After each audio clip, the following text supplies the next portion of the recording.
Wassalatu wassalamu ala rasulillah, la hawla wa la quwwata illa billah, la nabiyya ba'dah. Kepada yang terhormat Bapak Arif Sultan Hakim SPDPD selaku dosen pengampu teknologi pendidikan, dan tak lupa kepada teman-teman yang berbahagia. Baiklah, di sini kami dari kelompok 5 akan mempresentasikan materi tentang pembelajaran jarak jauh. Baiklah, kita akan masuk pada poin yang pertama, yaitu pengajaran pembelajaran jarak jauh. Pembelajaran jarak jauh adalah kumpulan metode pengajaran di mana aktivitas pengajaran dilaksanakan secara terpisah dari aktivitas belajar. Pemisah kedua kegiatan tersebut dapat berupa jarak fisik maupun non fisik, yang mana jarak fisik dalam artian lokasi dan jarak fisik yaitu kondisi. Melalui pembelajaran jarak jauh, dimungkinkan antara pengajar dan juga pembelajar dapat berbeda tempat, bahkan bisa dipisahkan oleh jarak yang sangat jauh. Selain itu pula dalam pembelajaran jarak jauh dikenal istilah e-learning. E-learning merupakan metode penyampaian yang digunakan dalam pembelajaran jarak jauh. E-learning dapat dipahami sebagai metode penyampaian dengan komputer dan memanfaatkan teknologi internet serta pemrograman yang memungkinkan para peserta didik untuk berinteraksi dengan bahan-bahan pelajaran melalui chatroom ataupun ruang komunikasi. Adapun pengertian pembelajaran jarak jauh menurut domainnya itu suatu bentuk pembelajaran mandiri yang terorganisasi secara sistematis dan dilakukan oleh kelompok tenaga pengajar yang mana memiliki tanggung jawab berbeda-beda. Kemudian tanggung jawab pengajar ini meliputi kegiatan konseling, kemudian penelitian materi, kemudian pembelajaran, supervise, dan juga pemantauan terhadap keberhasilan siswa. Sedangkan pembelajaran jarak jauh menurut Peters yaitu metode penyampaian pengetahuan, keterampilan, dan sikap melalui penggunaan media menerapkan industrialisasi dalam pembelajaran. Belajar jarak jauh bukanlah suatu hal yang baru dalam dunia pendidikan, mengingat cara belajar ini sudah dikembangkan sejak tahun 1970-an. Sebagai analisis secara gamblang, maka dapat dikatakan belajar jarak jauh merupakan suatu bentuk sistem pembelajaran yang proses pembelajarannya jauh dari pusat penyelenggaraan pendidikan dan bersifat mandiri.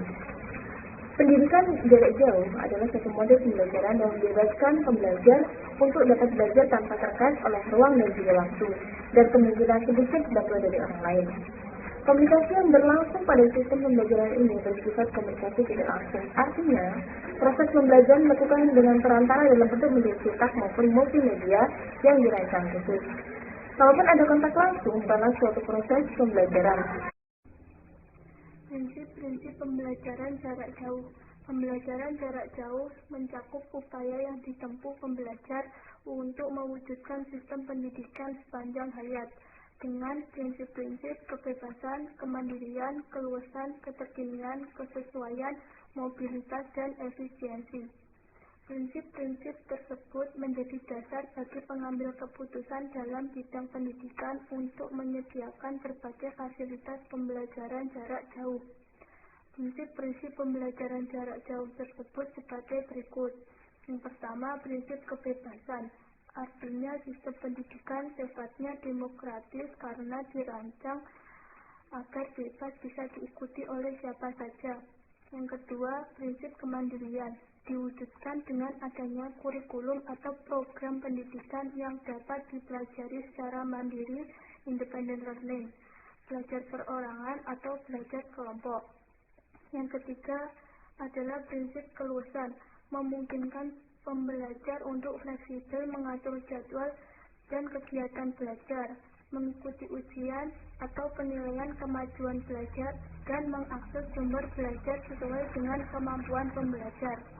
Yang keempat adalah prinsip kesesuaian, menunjukkan pada program belajar yang relevan dengan kebutuhan pembelajar sendiri, tuntutan lapangan kerja, perkembangan ilmu pengetahuan dan teknologi, atau perkembangan yang terjadi di masyarakat. Pembelajar belajar sesuai dengan keinginan, minat, kemampuan, dan pengalamannya sendiri. Yang kelima yaitu prinsip mobilitas, memungkinkan pembelajar belajar dengan cara berpindah tempat sesuai dengan keadaan yang memungkinkan untuk terjadinya proses pembelajaran. Pembelajar pun dapat belajar dengan jenis, jalur, dan jenjang yang setara atau dapat melanjutkan pendidikan ke jenjang yang lebih tinggi disesuaikan dengan persyaratan yang berlaku. Yang keenam adalah prinsip efisiensi, adalah memberdayakan berbagai macam sumber daya seperti sumber daya manusia atau teknologi yang tersedia dengan seoptimal mungkin agar pembelajar bisa belajar. Selanjutnya, saya akan menjelaskan mengenai tingkatan pembelajaran jarak jauh. Yang pertama yaitu pendidikan dasar. Pada tingkat pendidikan dasar, seorang tenaga pendidik menggunakan kaset, video, rekaman daripada program televisi secara langsung. Yang kedua yaitu pendidikan menengah. Pendidikan menengah ditandai dengan adanya transisi dari wajib belajar pendidikan dasar untuk anak-anak ke pendidikan yang lebih tinggi untuk orang dewasa, misalnya universitas atau sekolah kejuruan. Yang ketiga yaitu pendidikan tinggi. Pendidikan tingkat tinggi, sistem telekomunikasi yang digunakan di kampus dan di luar kampus lebih ekstensif. Ratusan perguruan tinggi menggunakan telekomunikasi sebagai bagian dari program rutin. Tujuannya adalah untuk menambah jumlah siswa yang dapat dicapai oleh satu pengajar. Misalnya untuk profesor, dosen memberikan materi dengan berbicara dari sebuah studio atau ruang kelas yang dilengkapi dengan kamera. Pendidikan tinggi yaitu pendidikan yang mengikuti penyelesaian sekolah pendidikan menengah seperti sekolah tinggi, sekolah menengah. Pendidikan tinggi biasanya diambil untuk mendapatkan gelar sarjana dan pasca sarjana, serta pendidikan kejuruan dan pelatihan. Penyempurnaan pendidikan tinggi umumnya hasil dalam pemberian sertifikat, ijazah, atau gelar akademik. Yang keempat yaitu pendidikan informal. Pendidikan tingkat informal merupakan pembelajaran yang terjadi dalam kehidupan sehari. Adapun ciri-ciri dari pembelajaran jarak jauh yaitu 1. Proses belajar dengan proses pembelajaran itu terpisah. 2. Peserta didik dan pendidik terpisahkan oleh tempat, jarak geografis, waktu, ataupun gabungan dari ketiganya. Hingga proses pembelajaran dilakukan menggunakan berbagai media, baik menggunakan media cetak berupa belajar atau modul, atau media elektronik dari video, dari komputer, dari televisi, dan lain sebagainya. Yang keempat, mendapatkan jasa pelayanan yang baik, itu salah satunya Research Learning Center, bahan ajar, infrastruktur pembelajaran, dan lain sebagainya. Hal itu dimaksudkan agar peserta didik dan pendidik tidak mengusahakan keperluan mereka secara mandiri. Yang kelima, komunikasi antara peserta didik dan pendidik itu dapat dilakukan secara satu arah maupun dua arah. Contoh dari komunikasi dua arah antara peserta didik dan pendidik itu dapat dilakukan menggunakan telekonferensi, video conferencing, remote rating, dan lain sebagainya. Yang keenam, proses pembelajaran pada pembelajaran jarak jauh itu masih menggunakan pertemuan tatap muka, tapi hal itu tidak diwajibkan atau tidak diharuskan, dan pertemuan itu dilakukan secara pribadi antara peserta didik dan pendidik.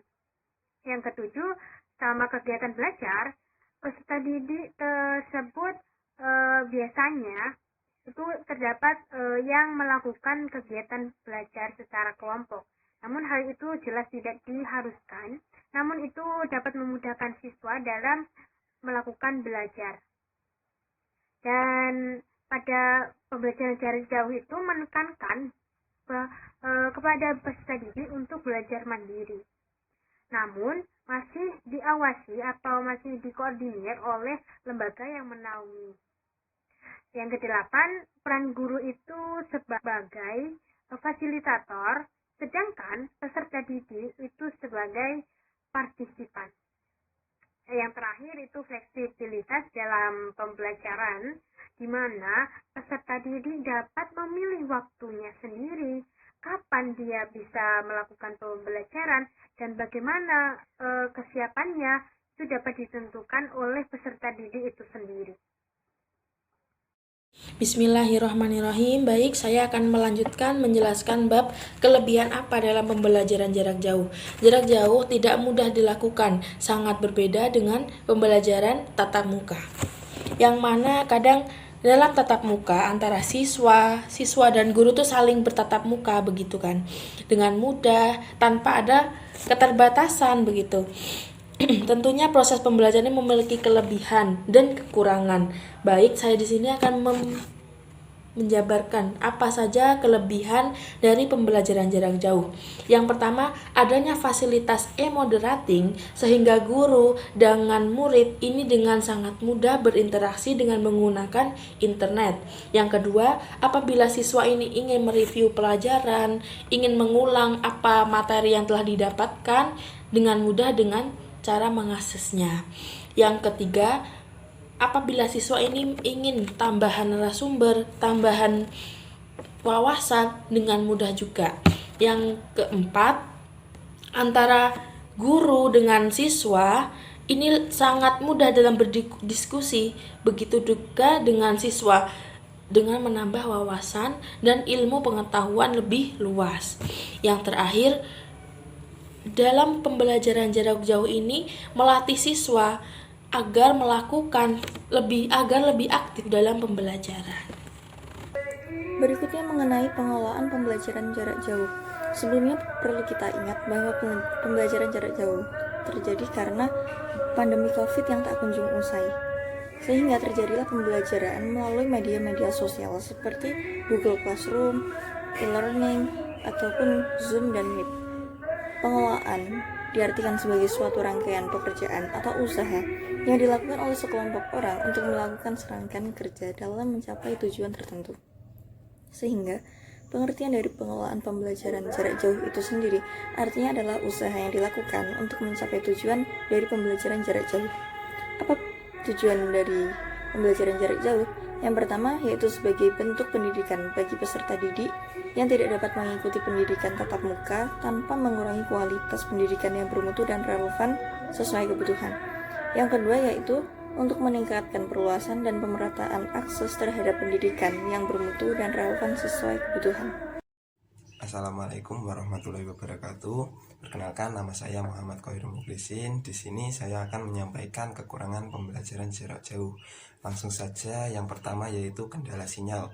Tidak semua daerah mempunyai jaringan internet yang stabil, dan beberapa daerah di Indonesia masih ada yang belum terjangkau akses internet, sehingga untuk beberapa orang kesulitan untuk mengaksesnya, dan tak jarang ketika melakukan pertemuan via daring seringkali menjadi terputus-putus karena kendala sinyal tersebut. Dan yang kedua yaitu sarana dan prasarana yang kurang memadai. Keadaan ekonomi setiap orang tidak dapat disamaratakan. Ada beberapa peserta didik yang bahkan tidak mempunyai sarana prasarana yang menunjang pembelajaran jarak jauh seperti laptop ataupun gawai dan kuota yang mencukupi. Dan yang selanjutnya yaitu banyaknya tugas yang diberikan oleh para pengajar. Tugas-tugas yang diberikan ini dirasa sangat membebani, sehingga banyak siswa atau mahasiswa yang mengeluh tentang hal ini. Tugas kelompok pun menjadi sebuah tantangan untuk dilakukan karena tidak bisa berdiskusi dengan teman-teman secara langsung. Pemahaman tentang materi yang disampaikan oleh pengajar pun belum tentu dapat terserap dengan baik oleh semua peserta didik. Entah itu karena kendala sinyal yang tidak stabil saat guru menjelaskan, sehingga penjelasan tidak sepenuhnya terdengar, ataupun keadaan rumah yang memang kurang mendukung untuk pembelajaran jarak jauh. Iya, dan yang selanjutnya yaitu jenuh dan bosan. Para pelajar pun merasa jenuh dan bosan karena tidak bisa bertemu dan berinteraksi secara langsung dengan teman-temannya. Terlebih bagi para siswa kelas 1 jenjang sekolah dasar hingga jenjang menengah atau mahasiswa baru yang harus berkenalan dengan kawan-kawan barunya hanya lewat daring. Sekian, itulah penjelasan dari saya. Akhirnya, wassalamualaikum warahmatullahi wabarakatuh.